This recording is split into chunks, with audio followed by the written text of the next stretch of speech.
Sarah, it's an incredible scene here in downtown Manhattan where all eyes and ears of the world are anxiously waiting because for the first time in history, we're going to hear for ourselves if a honeybee can actually speak.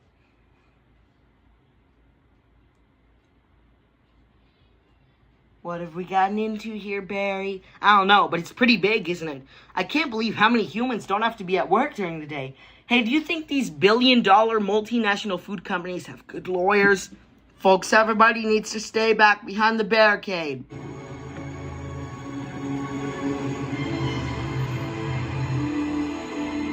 Fresh elevator sync, back it on.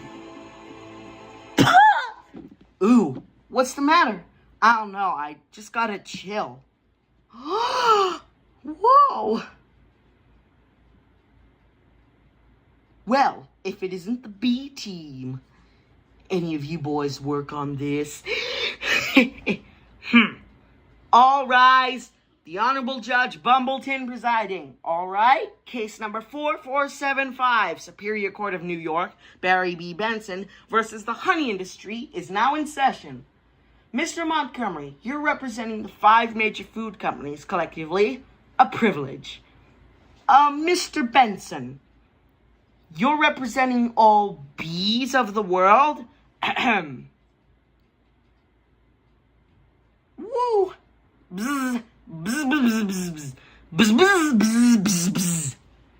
I'm kidding. Yes, Your Honor, we're ready to proceed. And Mr. Montgomery, your opening statement, please.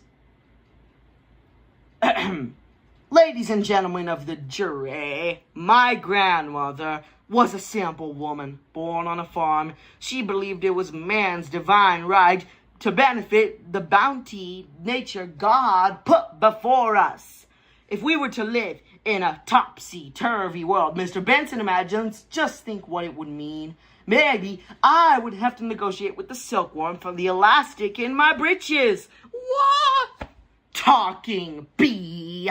How do we know this isn't some sort of holographic motion picture captured Hollywood wizardry? They could be using laser beams, robotics, ventriloquism, cloning. For all we know, he could be on steroids.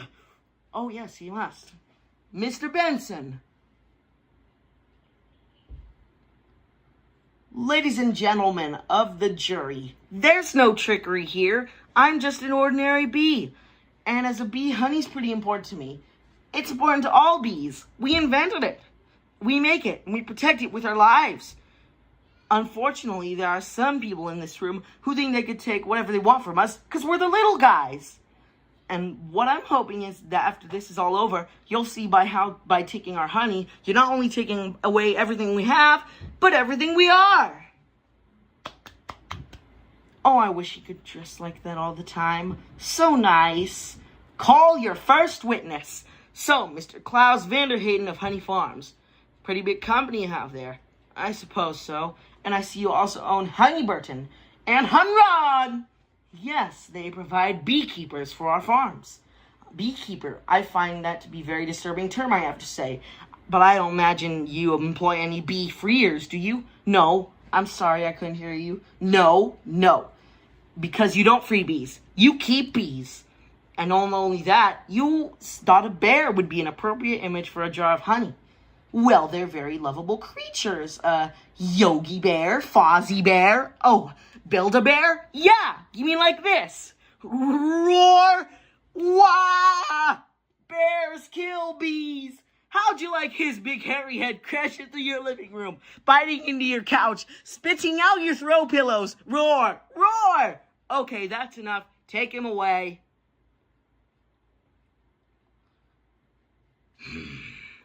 So, Mr. Sting, thank you for being here. Your name intrigues me, I have to say. Where have I heard it before? I was with a band called The Police, but you've never been a police officer of any kind, have you? No, I haven't. No, you haven't.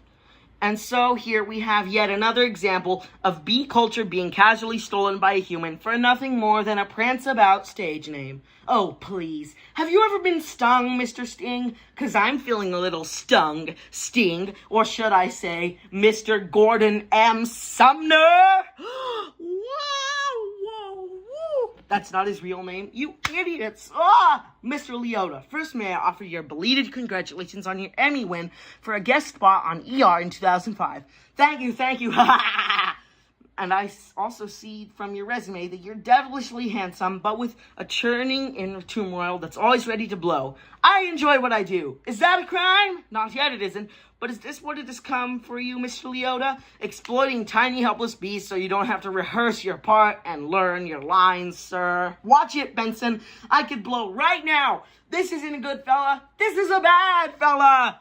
Wow, whoa. Why doesn't someone just step on this little creep so we can all go home? Order in this courtroom. You're all thinking it. Order, I say. Mr. Leota, will you please sit down?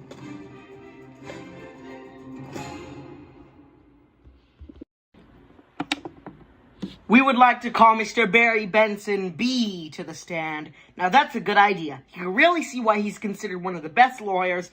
Yeah. Oh. Ah, ow. Layton, you gotta weave some magic with this jury or it's gonna be all over. Oh, don't worry, Mr. Gamble. The only thing I have to do to turn this jury around is to remind them of what they don't like about bees. You got the tweezers? Are you allergic? Only to losing, son. Only to losing. Mr. Benson B., I'd ask you what I'd all think we'd like to know. What exactly is your relationship to that woman? We're friends. Good friends. Yeah, how good? Do you live together? Wait a minute, this isn't... Are you her little bed bug? Hey, that's not the kind of... I've seen a bee documentary or two. For now, what I understand, doesn't your queen give birth to all the bee children in the hive? Yeah, but... So those aren't even your real parents. Oh, Barry. Yes, they are. Hold me back.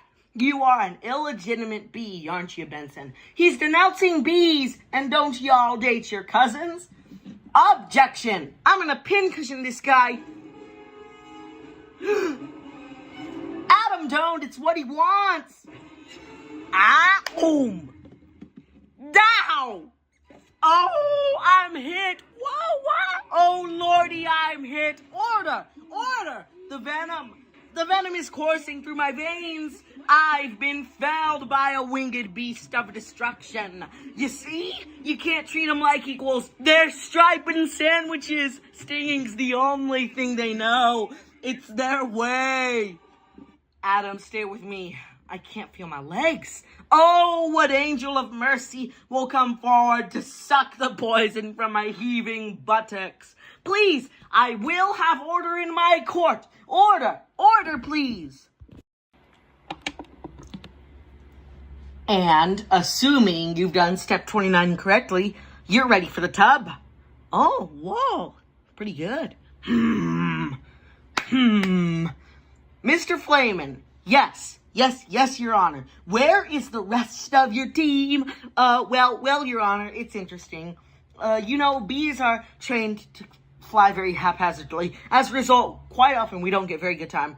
Actually, I once heard a pretty funny story about a bee. Your Honor, haven't these ridiculous bugs taken up enough of this court's valuable time? How much longer are we going to allow these absurd shenanigans to go on?